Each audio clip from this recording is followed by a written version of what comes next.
गरीब की शादी। शशि की सौतेली माँ ने उसकी शादी की तो बड़े घर में, लेकिन पति कोई काम न करता। आप ससुर जी के साथ काम पर क्यों नहीं जाते? अब हाँ जाऊंगा, लेकिन कल से। आज जरा मैं दोस्तों के साथ घूमने जा रहा हूँ। शशि के 2 बच्चे होते हैं, लेकिन रमेश का हाल वैसा का वैसा ही रहता है।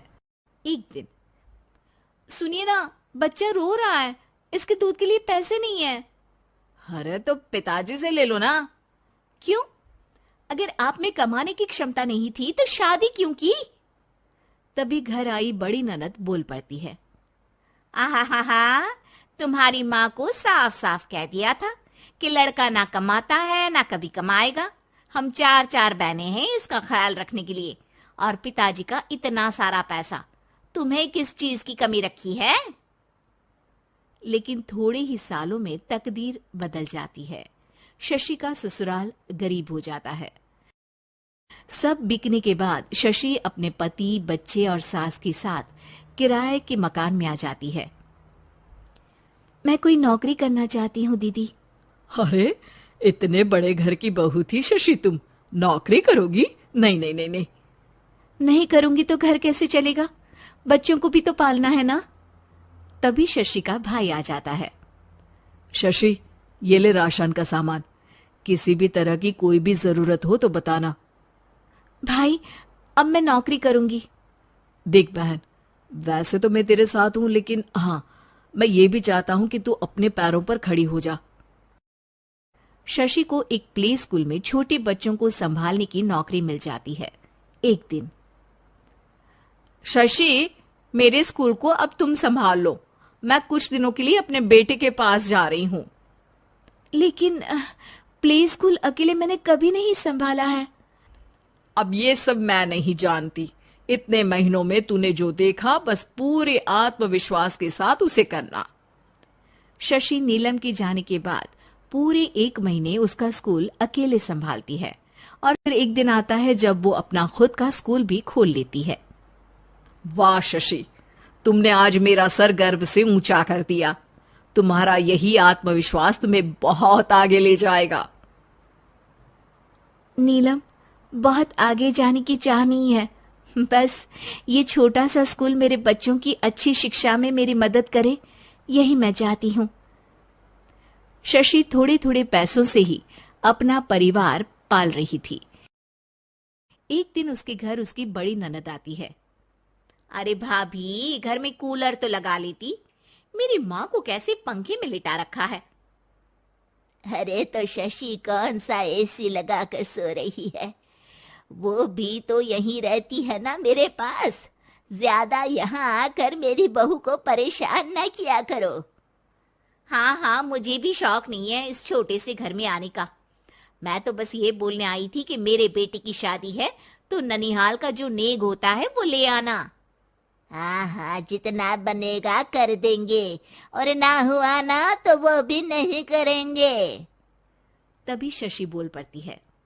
अरे नहीं माँ जी, रीटा घर की बेटी है, उसके ससुराल वाले उससे शादी पर पूछेंगे कि मायके से क्या मिला। रीटा, तुम मुझे सामान की लिस्ट भेज देना, मैं पूरी कोशिश करूंगी कि तुम्हारी हर डिमांड को पूरा करें। अच्छा, मैं खाना लगाती हूँ। शशि ये बोलकर किचन में चली जाती है।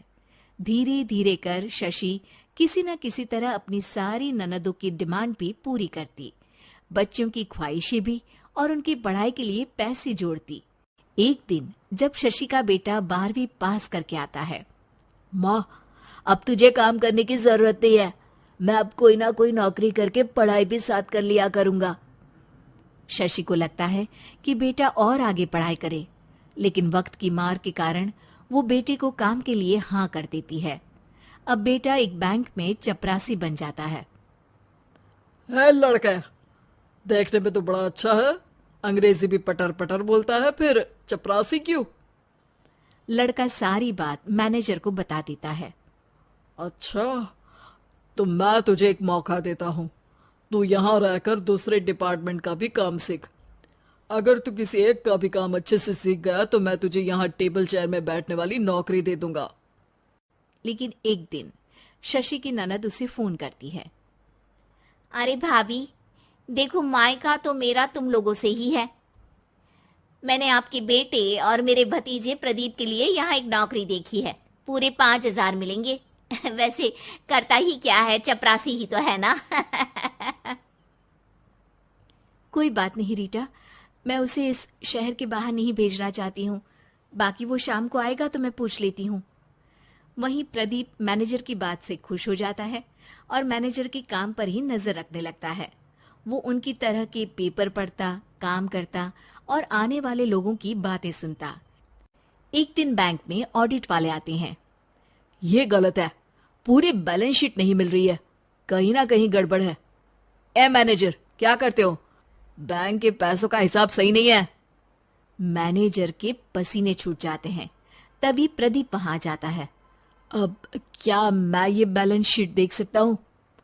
अरे बेटा मजाक नहीं, जाओ पानी लेकर आओ एक गिलास। प्रदीप मैनेजर को पानी लाकर देता है और फिर ऑडिटर से कहता है, देखिए सर, मैं आपको बता सकता हूँ कि कैसे बैलेंस शीट को आप लोग गलत तरीके से जोड़ रहे हैं।